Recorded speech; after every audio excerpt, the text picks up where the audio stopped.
Hello everyone. Here we go then. Last topic.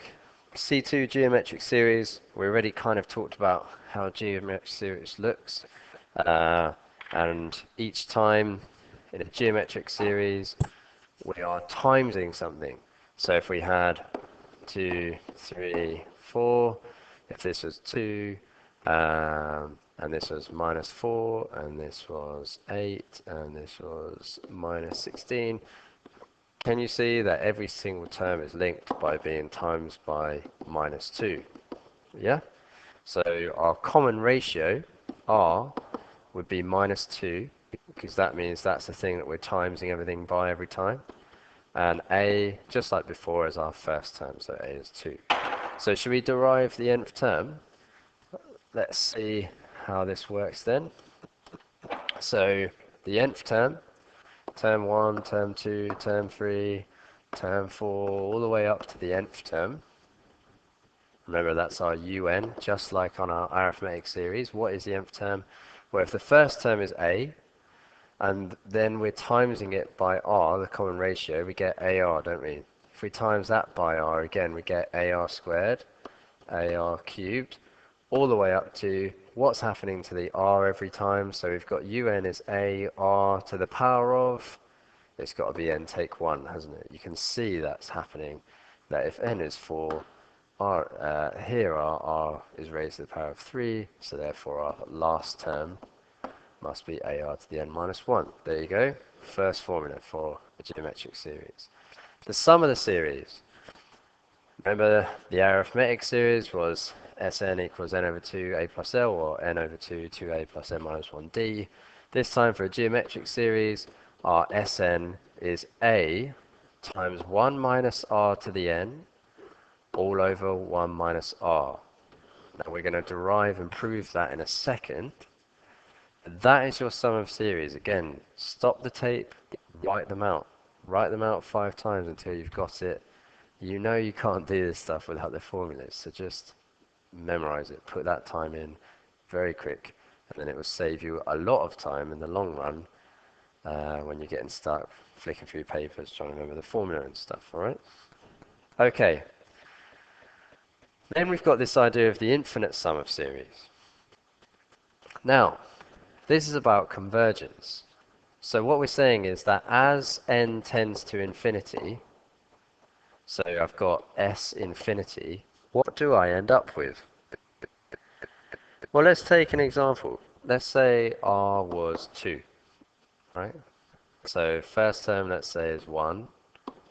Second term then is 2. Third term is 4. Fourth term is 8. And if we add them together, because we're talking about the sum of the series, aren't we? So Sn, and this goes up, and as n tends to infinity, what's going to happen? Every single time your terms are going to double. And if they double, then therefore, this thing is just going to keep getting bigger and bigger and bigger and bigger, isn't it? It's just going to keep growing. This doesn't converge. This diverges. It just keeps growing in size. It will keep going to infinity as n goes to infinity. But what if r was a half? So let's say Sn with the same first term is 1, plus now half that, so that's a half. Half of that, a quarter, an eighth, 16th, plus what happens now as n tends to infinity?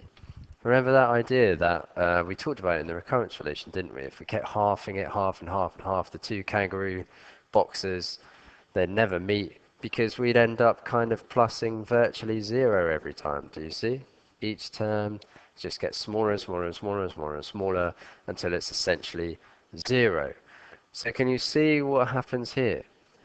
So for s infinity, I've got a 1 minus r to the power of infinity over 1 minus r. And so me writing r to the power of infinity is ridiculous, do you see? Because infinity isn't a number.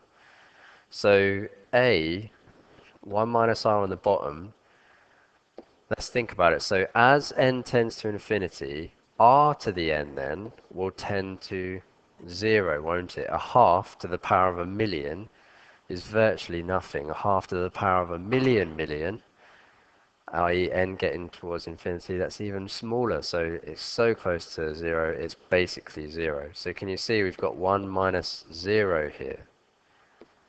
So therefore our formula is just a over 1 minus r, but only if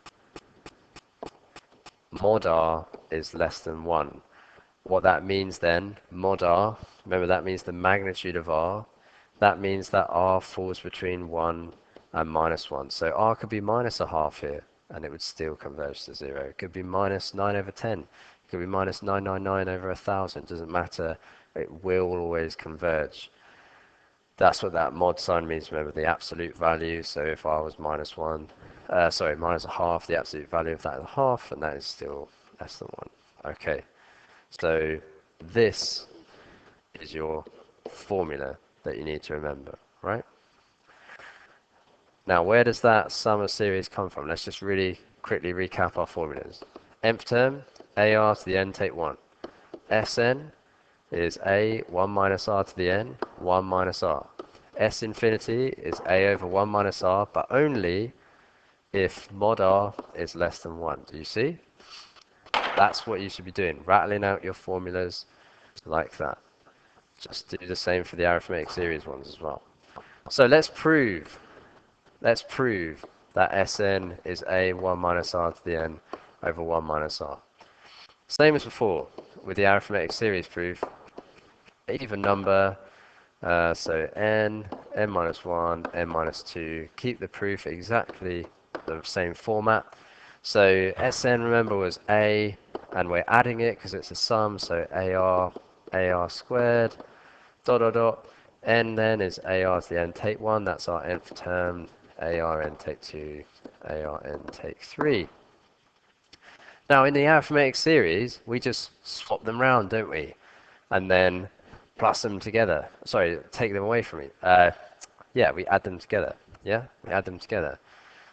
For the geometric though, we are going to write it again, but we're just going to times it by r. We're going to keep the same order. So if I times everything on the top by r, I get a times r, don't I? So that's ar. Now I could put ar here, of course, but just for convenience, okay, I'm going to move it over. So they all fall in line, right? So a times r gives me ar, but I'm just going to write it here for convenience. You'll see. So ar to the n take 3 matches, so square, that's 2, that's 3.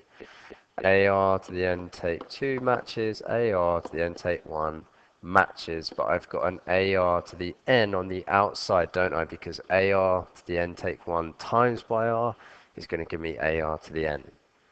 So now if you subtract them, so Sn minus r Sn equals, can you see why I've done that? Because this minus this goes, and all you've got left is a minus ar to the n. Can you see both of these have Sn in them, so I can factorize that out? Can you see both of these have a's in them, so I can factorize that out? And there we go, we've got our formula. Okay, again in your exam you could be asked to prove that, so you do need to know that proof. So times by r, subtract, easy. Arithmetic series, swap them round, add, done. Couple of examples then. So geometric series had third term 27, so like before, like always, I'm never just going to write u3 equals 27. Then what's the point? u3 equals, because we know un is ar to the n take 1, u3 is a r to the power of 2 then, equals 27. Much more helpful. Sixth term, so u6 a r to the 5 equals 8. Part A says find the ninth term. Well, in order to find the ninth term, I need to know A and I need to know R. How can we find A and R? Just like the arithmetic series, that I've written this out means I need simultaneous equations. Can you see I can just divide them? So u6 over u3, will give me AR to the 5 over AR squared, which is 8 over 27. The A's cancel, and R to the 5 over R squared gives me R cubed, is 8 over 27. So R must be the cube root of that, 2 over 3. Do you see? So R is 2 by 3, and therefore I can shove that back into there. So A times 2 by 3 squared must be 27, and therefore A must be 27 divided by 2 by 3 all squared.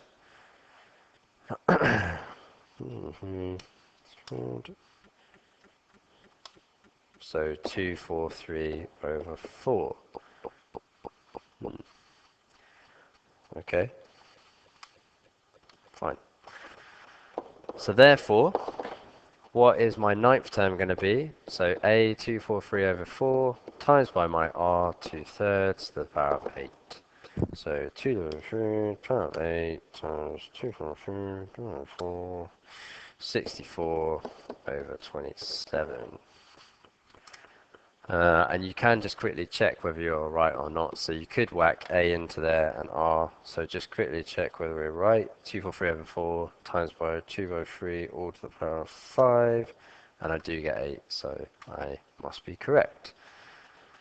Part B.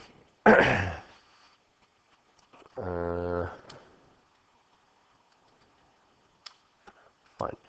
Part B, find the difference between the sum to infinity and the sum of the first 10 terms. So first we need to find the sum of the 10 terms. S10 is A 1 minus R to the 10 over 1 minus R, isn't it? And we know that A is 243 over 4, 1 minus R 2/3 to the power of 10, all divided by 1 minus R, so 1 minus 2/3. So therefore S10 must equal 3, 1 minus answer to the power of 10, all over 1 minus answer, all times 243 divided by 4. So that's 179.0895062. And S infinity, we know, is A over 1 minus R.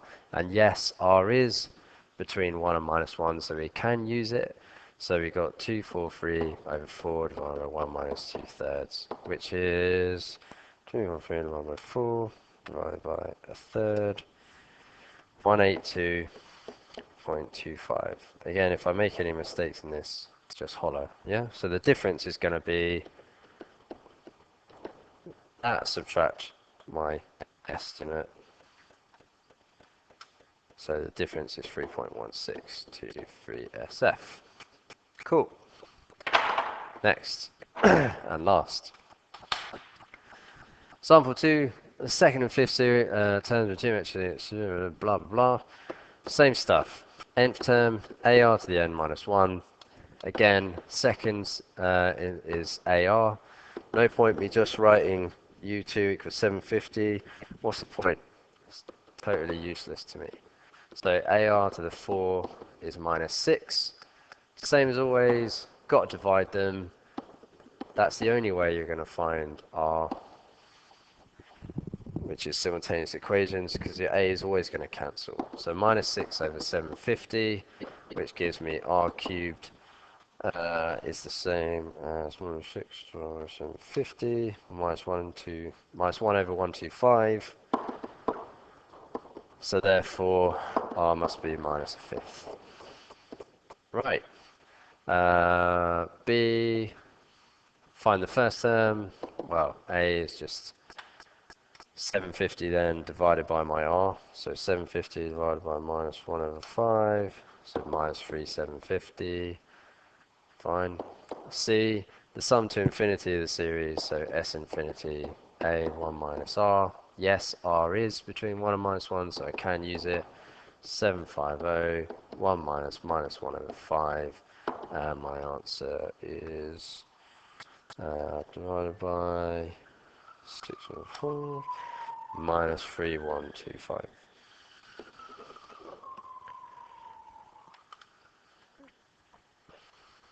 Cool. And that's finished. Geometric series and all the course. It's finished. Unless you're watching this in a different year and it's not. Okay.